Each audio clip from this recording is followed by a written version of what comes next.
वालेकुम। Ninth class. Next हमारा जो टॉपिक है that is role of calcium and iron, page number 45 पे। यहाँ पे ऊपर मैंने लिखा है कि इसकी शॉर्ट फॉर्म क्या होती है। कैल्शियम को Ca से डिनोट करते हैं और आयरन को Fe से डिनोट करते हैं।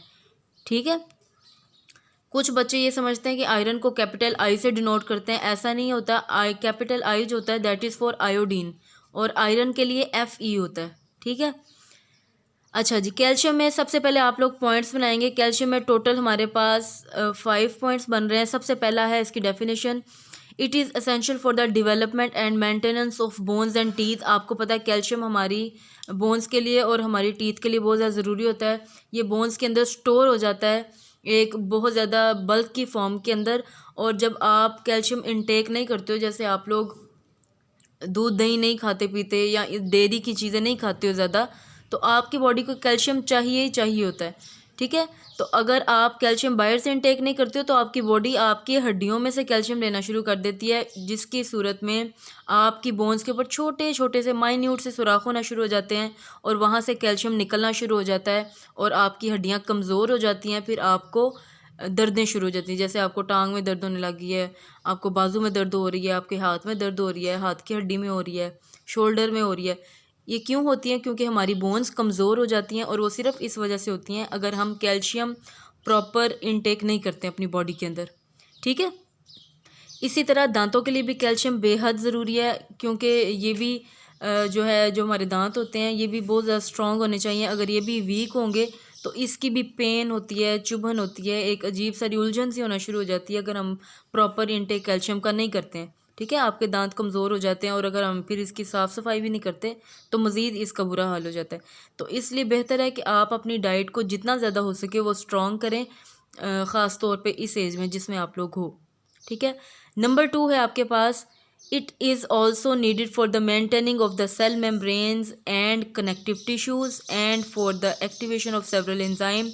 कैल्शियम सिर्फ इसीलिए नहीं ज़रूरी कि आपकी बोन्स को और आपकी टीथ को मजबूत करे, बल्कि आपकी सेल मेम्ब्रेन को मेंटेन करने के लिए, हर सेल की सेल मेम्ब्रेन होती है, उसको मेंटेन करने के लिए, कनेक्टिव टिश्यूज़ के लिए और इंजाइम्स की एक्टिवेशन के लिए भी कैल्शियम बहुत ज़्यादा अहम रोल प्ले करता है।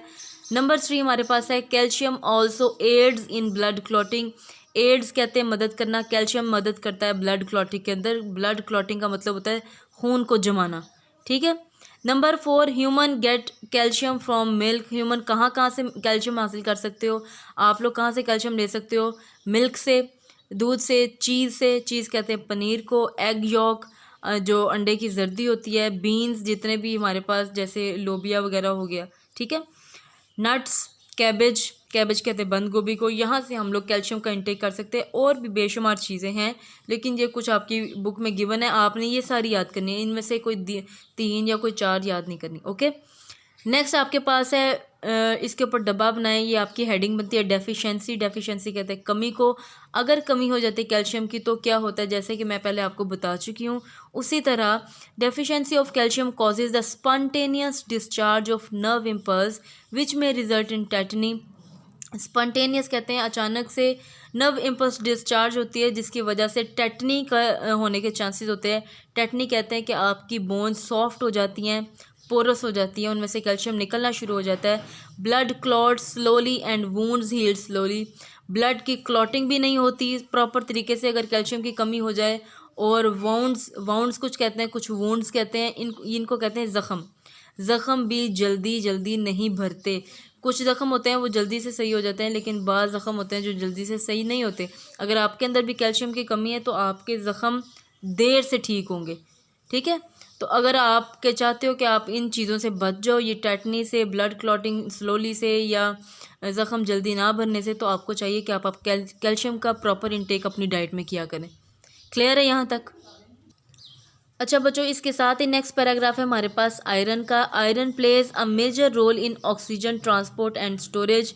ब्लड के अंदर ऑक्सीजन का ट्रांसपोर्ट करना एक सेल से दूसरे सेल में या ब्लड के अंदर, एंड स्टोरेज और फिर उसकी स्टोरेज करवाना, that is the main role of iron. Iron भी मिनरल है, कैल्शियम भी मिनरल है। ये तमाम मिनरल्स हैं जो हम लोग आगे पढ़ रहे हैं। और मैंने आपको ये भी बताया था कि मिनरल्स उन चीज़ों को कहते हैं या उन इनऑर्गेनिक एलिमेंट्स को कहते हैं जो किसी भी बॉडी के अंदर खुद से नहीं बनती। अब ये चीज़ें हमारे अंदर मौजूद हैं, लेकिन ये हमारे अंदर मौजूद कैसे हैं? अंदर से, हमारी बॉडी के अंदर से नहीं बनी, हमने इनको बाहर से लिया है। ये बॉडी के अंदर कभी भी नहीं बनती।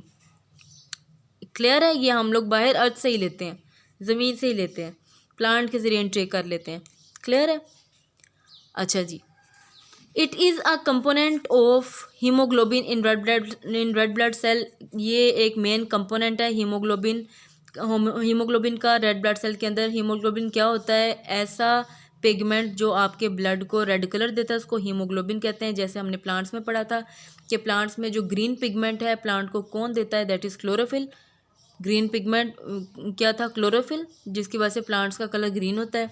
इसी तरह हीमोग्लोबिन एक पिगमेंट है जिसकी वजह से आपके ब्लड का कलर रेड होता है।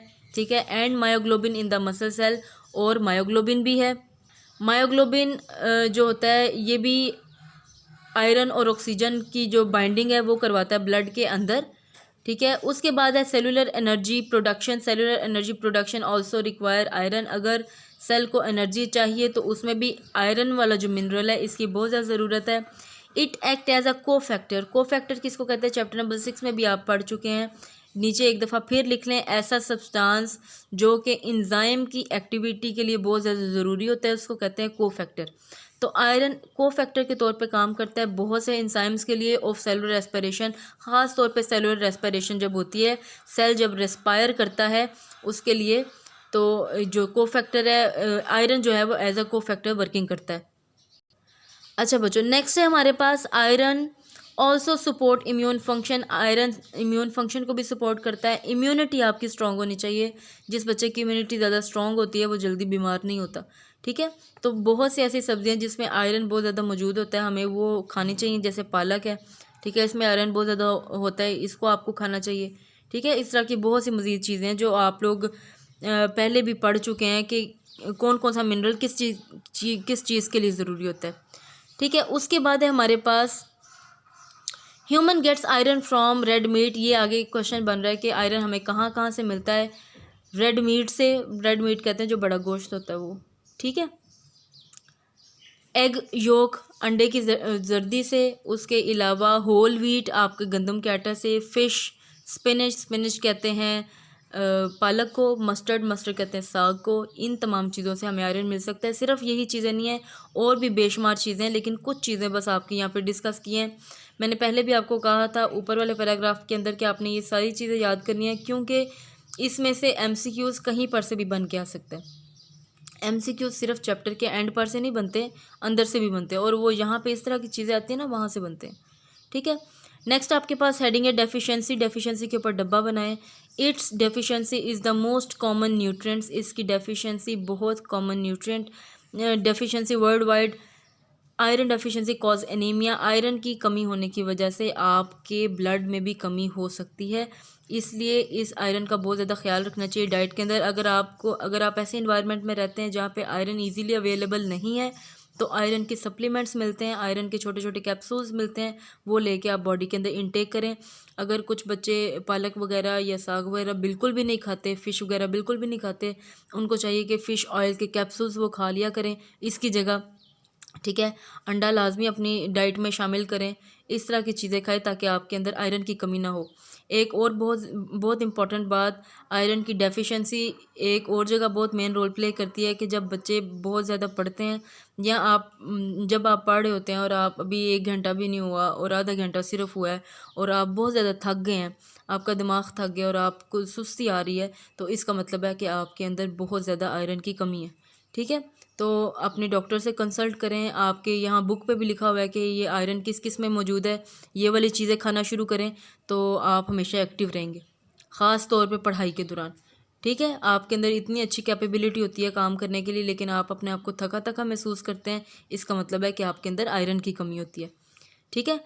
और ये सिर्फ आजकल के बच्चों की बात नहीं है, ये बहुत से ये पहले से डेफिशिएंसी आ रही हैं, और सिर्फ पाकिस्तान की बात नहीं है, ये और भी डिफरेंट कंट्रीज़ में वर्ल्ड वाइड ये डेफिशिएंसी कंसीडर की जाती है। इसलिए बच्चों को कहा जाता है कि वो अपनी डाइट का ख्याल रखा करें बजाय इसके कि बाहर वाले खाने खाया करें।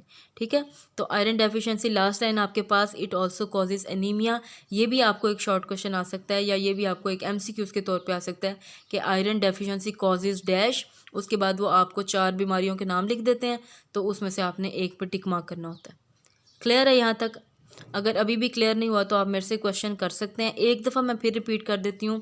Role of calcium and iron में सबसे पहले आपके पास डेफिनेशन है, पॉइंट नंबर 1 है कैल्शियम इज़ एसेंशियल से लेके बोन्स एंड टीथ तक। पॉइंट नंबर 2 है इट इज़ ऑल्सो नीडेड से लेके सेवरल इंजाइम्स तक। पॉइंट नंबर 3 है कैल्शियम ऑल्सो एड से लेके ब्लड क्लॉटिंग तक।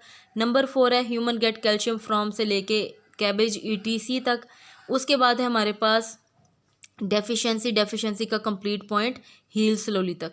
ये आपके पास था कैल्शियम का रोल। अगर खाली कैल्शियम का रोल आ जाता है तो आप ये कंप्लीट पैराग्राफ लिखेंगे, इसमें से कुछ भी कटिंग नहीं है। नेक्स्ट है हमारे पास आयरन। आयरन का पहला पॉइंट है स्टोरेज तक। सेकंड पॉइंट स्टार्ट हो रहा है इट इज़ अ कंपोनेंट से लेके इन मसल सेल तक। थर्ड पॉइंट आपका है सेलुलर एनर्जी से लेके रिक्वायर्ड आयंस तक। फोर्थ पॉइंट आपका it act as a cofactor, इसको फंक्शन भी कह सकते हैं, यहाँ से लेके इम्यून फंक्शन तक। नेक्स्ट पॉइंट आपका है ह्यूमन गेट आयरन फ्रॉम से लेके मस्टर्ड ETC तक। और लास्ट पॉइंट आपका है डेफिशिएंसी का। 2 डेफिशिएंसी इसमें एक्सप्लेन किए हैं, एक तो बताया है कि वर्ल्ड वाइड है और दूसरी बताया है कि जिस वजह से अनीमिया हो जाता है। ये 2 डेफिशिएंसीज के पॉइंट आपने एंड पे करने हैं। अभी भी कुछ समझ नहीं आई है तो आप मेरे से क्वेश्चन कर सकते हैं। क्लियर है?